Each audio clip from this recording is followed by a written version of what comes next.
So what we're going to do now is look at three instances of the sound poetry prose of Jack Kerouac. And the first one is a little easier, the second one's a little harder, and the third one is kind of impossible. So let's see how we can do it. The first is a favorite piece of mine. It's really an essay story, more in the tradition of the novels. It's called October in the Railroad Earth. And we've read the first section of it. So Dave, what should we notice first about the writing here in this section? The paragraph is all one single sentence. It's one single sentence, which is kind of hard to do. What's the setting? Where are we? Max, what's the setting? We're around the Southern Pacific Station in San Francisco. Yeah, Southern Pacific was a railroad. Yeah. 3rd and Townsend station. And this seems to be a convergence. First of all, what time of day is it? It's late afternoon. He says the commuter frenzy is impending. Mm-hmm. Good. What's the commuter frenzy? Rush hour. Rush hour. So it's like about to be rush hour. So do you have some phrases that indicate who's coming home from work? Neat necktied producers. Neat necktied producers and commuters of America and steel civilization rushing by with San Francisco Chronicles. What does that mean? The newspaper. They're holding newspapers like commuters do, yeah.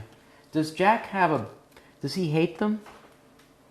No, Emery? he seems to just be observing them, sort of detachment, a little interest, maybe some amusement. They don't even have enough time to be disdainful. I'll ask you in a minute who they're disdainful of, don't have enough time to be disdainful of, but he doesn't even have enough time to be disdainful of them. They're not him. What is he doing, by the way? What does Jack do? What's his job? He writes. He's a writer. He's working on a book, we can see in this passage. He's a writer. But what does he do? Maybe to gather his material? Does he commute to work? Seems like he's just hanging out at the station observing. He hangs out at the station, and Ron Silliman, a Chapter 9 poet, who's also San Francisco based, or was, really does a lot of work with the convergence of classes that you get around a railroad. In Ron's case, it's BART, the rapid transit, but in this case, it's the railroad station itself. Who's there? Well, there are two kinds of people there. Who are they? Emery's? Well, we have, I guess, the men in flannel suits who are employed and too busy to take notice of their surroundings, which is very much in contrast with Jack, who allies himself with the bums and Negroes and truck drivers, he says, who sort of stand in the shadows. There's a lot of them there against the wall, and Jack doesn't have work. He does use the word work, working, if not working on book, but he swims out of it in afternoons. He's lazy, drowsy, lazy. So what is it about this kind of writing that somehow reinforces the content, which is hanging around the station at the time of commuting? Molly? Well, I think the lack of sentence separation, the lack of punctuation kind of mimics that constant movement where it's not necessarily chaotic, but it's incessant. Nice. It's like stream of consciousness. Yeah. Yes, it's a phrase that everybody should be fined, $5 when they use it, because it's so misleading. It's not wrong. I'm not saying you're wrong. It's just very misleading. But there is a flow here. So the narrative is you start here and you move to there, and it is a progress. Jack is doing something else. He's doing something non-narrative, but he's also lowering our expectation of the semantic sense so that we begin to listen to these American voices. And these American voices, in the spirit of Whitman, these American voices include hobos and African Americans who are unemployed, who are hanging around the station. It includes also not trashing the commuters. They are all part of the mix here. The next passage we're reading is from a book called Old Angel Midnight. This was a book-length poem, prose poem, a book-length poem that Kerouac modeled on James Joyce's Finnegan's Wake. So there you have a direct connection to modernism. And it's what Kerouac called an endless automatic writing piece, which raves on and on with no direction or no story. And I'll read the little passage, and then good luck. We'll see if we can talk about it. I'll just introduce a word that Michael McClure, a San Francisco-based poet and someone, a very close friend of the Beats, used to describe this book, Old Angel Midnight, and that's inconsequentiality. Okay? So I'll read the passage and then you can talk about it as best you can. And I'm no Jack, so Allie, I don't know if you're going to feel the goosebumps. Boy, says Old Angel, this amazing nonsensical rave of yours, wherein I suppose you'd think you'd in some lighter time find hand be almond ya for the likes of what you devote yourself to, pa. Bum with a tail only means one thing. They know that in sauerkraut bars, God to chew and wall lips, and not only that, but all them indescribable paradises. Angel, my boy, Jack, the born with a tail bit is a deal that you never dream to redeem, verify, try to see as straight. You won't believe even in God, but the devil worries you, you and Mrs. Torian. Great gauzes and Ida's leaf be scoured with a leaf rust as hear this poetizing horse shit everywhere. I want to hear the sounds through the window you promised me when the midnight bell on 7th Street did toll Bing Bong and Burroughs and Ginsberg were asleep. And you lay on the couch and in that timeless moment in the little red bulb-like bus and saw drapes of eternity parting for your hand and begin and so as you could affect and effect the total turning about and deep revival of world robe flowing literature till it should be something a man had put his eyes on and continually read for the sake of reading and for the sake of the tongue, and not just these insipid stories writ and insipid aridities and paranoias blooming, and why yet the image, let's hear the sound of the universe, son, and no more part twaddle, and don't expect nothing from me. My middle name is Opprobrium, Old Angel Midnight Opprobrium, boy, O-M-A-O-A-M-O, Pyrrly, sweet, swy, tswa, tack, tick birds and firewood, the dream is already ended, and we're already awake in the golden eternity. Okay, who wants it? Amaris, what do you have to say about this? Anything. It doesn't make a lot of sense, but what does it do for us? This is clearly a lot more babble than... More babble flow than October in the Railroad? Right, but I loved it. I love the musicality of it, and I think, as Molly was saying before, the lack of punctuation just frees us from this sort of machinic stop and start that the railroad represents. And here instead, in your reading of it, which I really enjoyed, thank you. We follow your breath, those natural rhythms that are created in the language, particularly the consonants I was drawn by, describable paradises, and the Bing Bong and Burroughs, and even the believe Eve in God. Nice. Just those, you just focus in on those sounds. This seems to be compared to the piece that we just discussed. October in the Railroad Earth. October in Railroad Earth.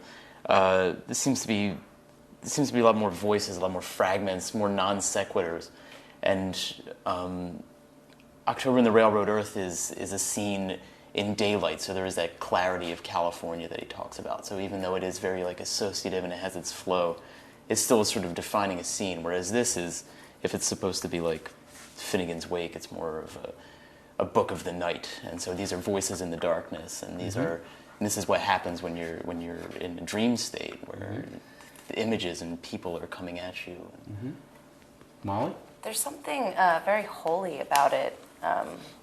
Max said dream state. I almost heard it as being sort of not quite prayerful, but not quite speaking in tongues, like something very trance-like. You have God and the devil, and the midnight bell is tolling, and the drapes of eternity, and there's something very sort of... It's very late night, midnight, after dark, and of course you said tongue, speaking in tongues. I mean, he's hoping that we will read for the sake of reading and read for the sake of tongue, capital T.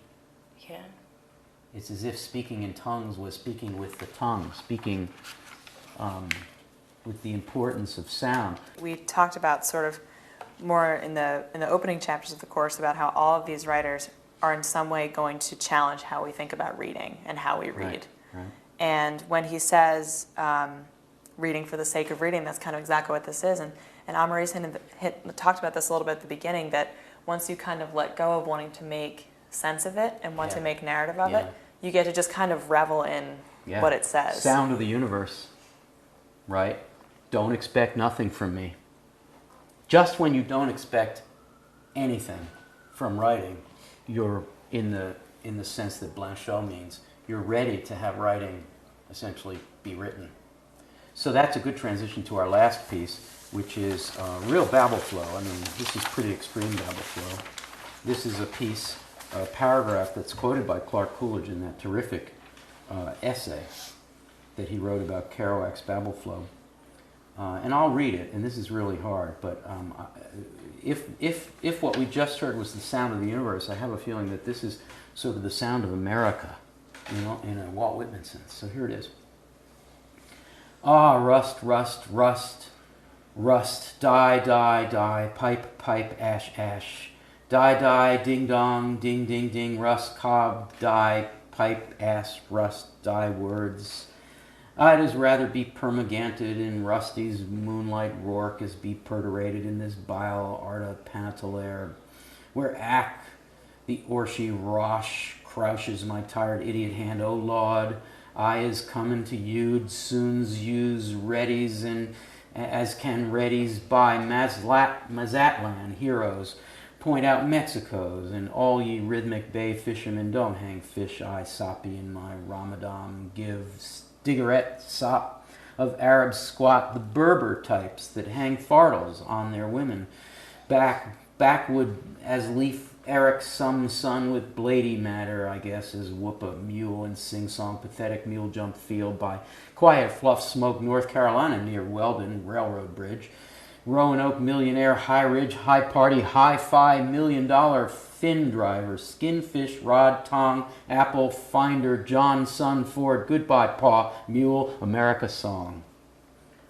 You read these things to close read, and the first thing that I latched on is America Song, and it's hard not to read that as a sort of both an ellipsis of how this could continue as some sort of America Song and as a description of what has gone before. I said oral continentalism. How does that work, if that's a good phrase? Do you see some geography here? Do you have a feeling that we're rushing across America? We have North Carolina. You do, Bay don't you? fishermen. Could be San Bay Francisco. fishermen. We seem to Mexico, have a yes. pun on Leif Erikson. Backwood as leaf, I'd as leaf, which is a way of saying I'd as rather. I'd as leaf, Eric some son. There's Eric, Leif Erikson. What does that mean? You get the idea of an explorer, of this like frontiersman that's But very not Columbus. American.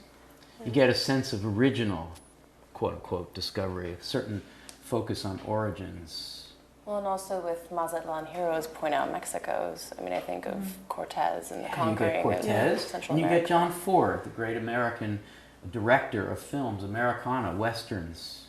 And then you get Paw, as in father, and you get Mule, and then you get American Song. So what does that add up to? Is this the sound of America, the way the midnight writing was about the Lower East Side sounds coming, swimming through the window? Is this that much broader? Dave, what do you think? I think it is. I think right from the beginning it's so disorienting, it puts you in a mindset you can't really read this and parse it specifically. You just have to step back and listen to the cacophony, and I think it does try to describe all that parts of Americana. And he's not being unallegiant, if I can put it that way. I believe he's embracing America. He's not ridiculing the commuters. He's just making sure that there is a socioeconomic and racial context that's much broader and that has more interesting sounds. I mean, this what I've called oral continentalism is meant as, I do believe, I feel powerfully that it is meant as a cure or a tonic or a hedge against the fear of the day that language would finally and totally become semantic content, which is that Madison Avenue fear that Ginsberg feels, that narrative became a getting somewhere for everybody, and that narrative and that American language became a commuting from home to work to home to work to home to work, and A to B, and that this kind of writing is a stay against the day that the music died, the American music. This is the American song. This is what Kerouac thinks is the American song. and I do believe that the Beats felt that the music had died, or that it was in danger, the American music was in danger of dying, and so they went out there to discover the sounds. With possibly a fantastical and flawed theory of language, that it could just come, that language could be transparent, but a motive that is much admired by the poets that come after them.